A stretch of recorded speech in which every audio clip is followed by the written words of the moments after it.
Des sujets qui vous interpellent ici en Outaouais.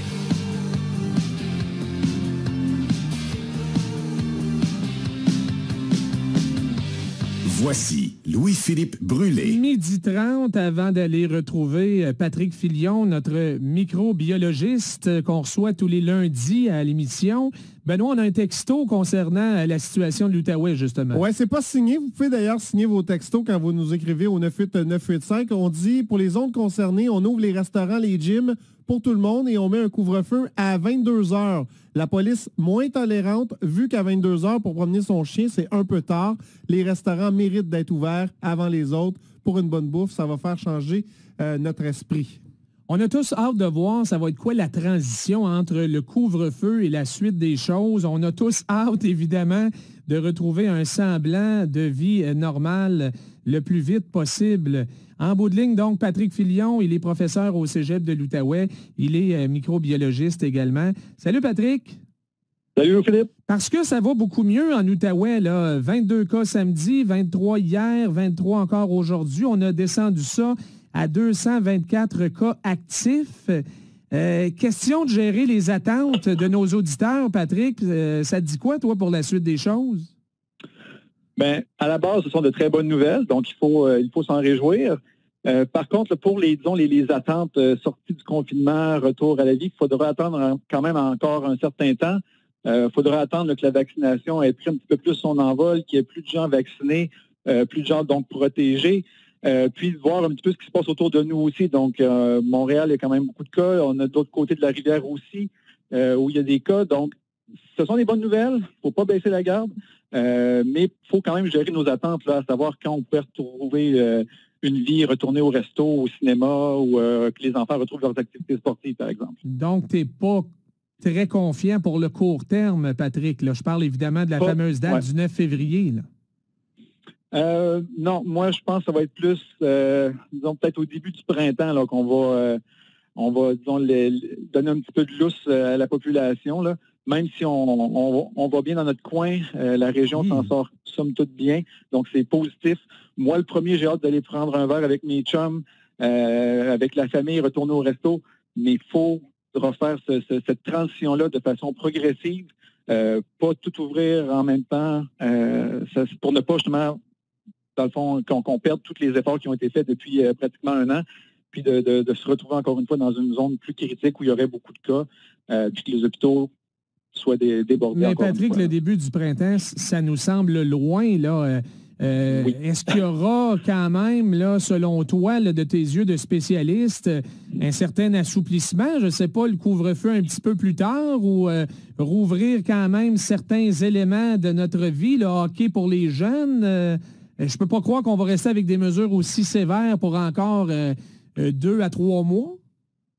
Non, c'est sûr que si, encore une fois, la tendance là, à la baisse que l'on observe un petit peu partout se poursuit, donc j'ose espérer, on en avait parlé la semaine passée, que le couvre-feu peut-être pourrait être une des mesures qui pourrait être assouplie, peut-être dans un monde idéal retiré, mais pour l'instant, je crois que ça va être un petit peu victime du succès que l'on voit. Si le gouvernement réalise que ça fonctionne bien, qu'il y a moins de cas, moi, je ne pense pas que c'est la seule raison là, pour laquelle il y a moins de cas, le couvre-feu, mais si ça fonctionne bien, le gouvernement pourrait dire, on va la maintenir, cette mesure-là, puisqu'on a de si bons résultats.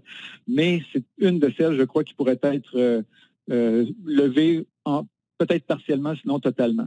C'est drôle, hein, parce que j'ai l'impression que la population, en général, voudrait peut-être le contraire. Garder un certain couvre-feu, c'est-à-dire une heure de rentrée pour qu'il y ait moins de rassemblements là, de fin de soirée où ça dérape un peu plus, mais donnez-nous un peu de lousse le jour. On verra. Il y a des inquiétudes du côté du gouvernement. De un, on n'a pas encore l'effet des écoles secondaires. On ne sait pas ce que ça va donner parce que c'est rouvert depuis seulement une semaine, mais surtout les variants.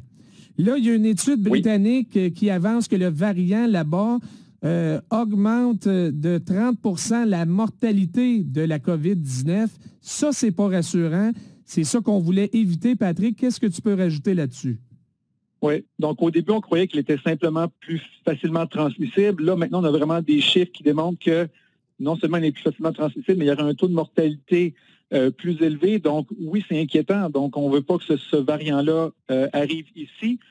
Toutefois, il y a des recherches aussi, entre autres pour le vaccin de Moderna, qui nous ont montré que le vaccin de Moderna, entre autres, était tout aussi efficace contre le variant britannique que contre le virus, disons, normal, et même celui d'Afrique du Sud. Donc, il y a quand même, tout n'est pas que négatif. Et ça, c'est rassurant d'entendre ça aujourd'hui parce que en fin de semaine, là, il y avait plusieurs papiers à l'effet que le variant sud-africain, lui, résisterait en partie au vaccin qu'on connaît actuellement, mais Moderna nous dit le contraire aujourd'hui. Oui, donc eux nous rassurent en ce sens-là que les protéines virales qui sont ciblées par le vaccin et éventuellement par notre système immunitaire seraient quand même reconnues, donc le vaccin serait efficace. On peut espérer que le vaccin de Pfizer nous protégerait de la même façon. On n'a pas eu de nouvelles à ce sujet-là de Pfizer, mais les vaccins sont tellement similaires qu'on peut quand même espérer et croire que les deux vaccins nous protégeraient contre ces variants-là. Mettons que ce n'est pas le cas, Patrick. Là, on ne repart pas à zéro là, comme s'il n'y avait jamais eu de vaccin contre la COVID. Là.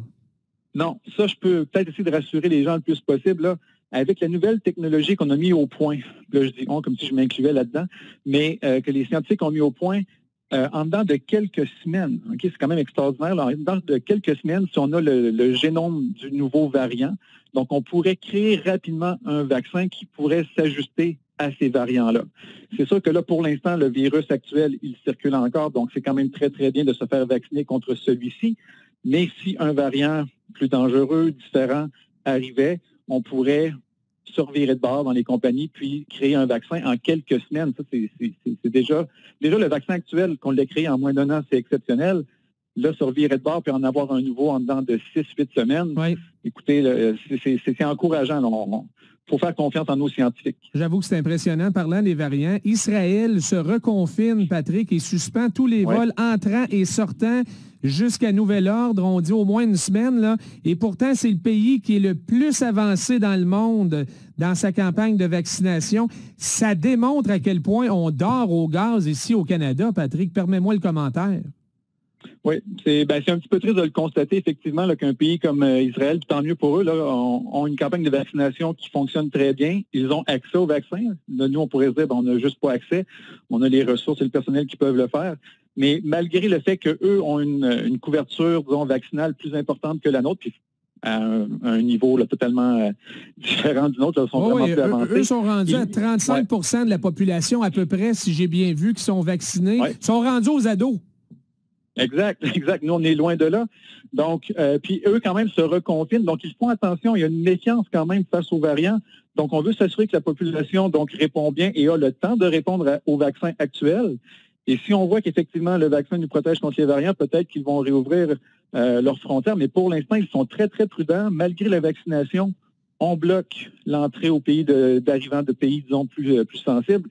Donc, je pense que c'est la bonne approche. C'est peut-être plate pour la population là-bas qui voyait la vaccination comme une fin de crise, mais on va être encore très prudent là, pour les mois à venir pour s'assurer que ces variants-là, et en passant, il y en a un nouveau variant là, en Californie qui a été détecté.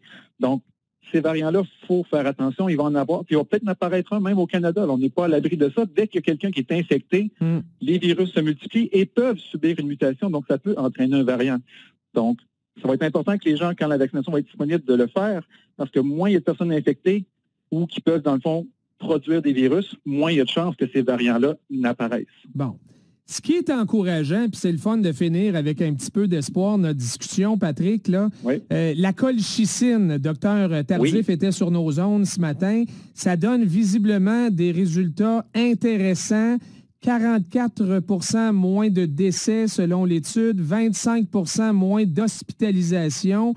Et l'avantage de la colchicine, c'est que ça coûte pas cher et elle est déjà distribuée ici au Canada. Absolument. C'était un médicament qu'on utilisait entre autres pour le traitement de la goutte, qui est une maladie inflammatoire, puis des problèmes cardio-circulatoires aussi. Donc, c'est quelque chose qui ne coûte pas cher, qui est disponible en grande quantité. Et les études ont démontré que pour les patients atteints de la COVID, qui avaient des symptômes un petit peu plus importants, parce qu'on sait que le pire problème lié à la COVID, c'est les réactions inflammatoires au niveau pulmonaire. Donc, la colchicine vient contrecarrer cet effet négatif-là inflammatoire. Donc, c'est très, très, très encourageant. Donc, en ayant des traitements Donc, c'est pas juste la vaccination maintenant qui peut prévenir, mais si on peut la guérir aussi, ou du moins diminuer les symptômes, c'est très, très, très positif. Quand est-ce que ça, là, on commence vraiment à s'en servir grand public au Canada? Et quand est-ce qu'on peut voir un effet pour compenser peut-être là, des nouvelles moins positives? Patrick, en terminant, il nous reste une trentaine de secondes là-dessus. Oui, ben dans le fond, la colchicine, là, faut pas que les gens pensent qu'ils vont pouvoir s'acheter ça à la pharmacie là, puis l'utiliser librement. C'est vraiment un médicament qu'on va administrer aux patients qui ont des symptômes graves, qui se sont présentés à l'hôpital pour des troubles respiratoires, mais c'est disponible. Okay? Il y en a partout, donc ça, c'est pas un problème d'approvisionnement ou quoi que ce soit. Là. Le médicament est présent, on l'a, et maintenant, on sait qu'on peut l'utiliser avec succès contre cette infection-là. Beaucoup, Patrick. On s'arrête là-dessus pour aujourd'hui. Ça marche. On se reparle lundi prochain, même heure, même poste, évidemment. C'était Patrick Filion, microbiologiste et professeur au Cégep de l'Outaouais. Merci aux gens qui nous ont texté, gênez-vous pas, via le 98985.